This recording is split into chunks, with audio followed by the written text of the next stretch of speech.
Bila cakap je pasal sebuah phone compact, aku akui yang sekarang ni memang kategori rare lah. Susah nak dapat sebab kebanyakannya dah fokus dengan saiz besar-besar bas kan. Tapi smartphone dekat tangan aku ni lain cerita. So, ini dia memperkenalkan Xiaomi 15, satu-satunya phone flagship dekat pasaran sekarang yang cukup compact dan kena dengan slogan kecil-kecil cili padi.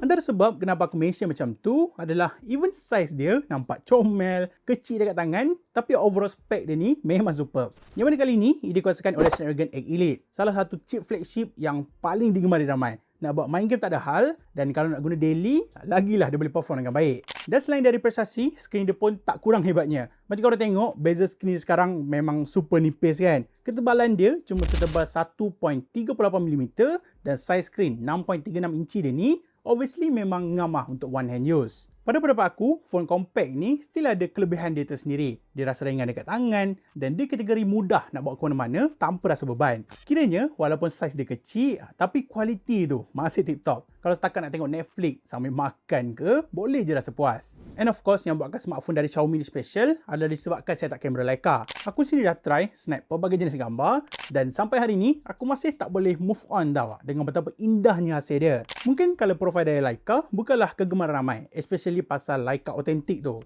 Tapi bagi aku, kalau profile sebegini memang ada kelainan dia tersendiri. Dia punya warna, tahap kontrasnya dan karakter yang dibawa pada gambar tu pun memang berpotensi lah untuk buatkan hasil dia jadi super unik. Which is, aku memang suka. Dan tak lupa juga, antara improvement lain adalah dari segi bateri. Sekarang bateri dia semakin membesar tau. Dengan kapasiti 5240mAh dan overall design dia pun ada sedikit kelainan. Finally, dia dah berubah kepada material matte finish beserta curved edges dekat bahagian back panel untuk buatkan kita rasa lagi selesa masa pegang. So macam, memang kena kan smartphone ni dengan slogan kecil-kecil cili padi.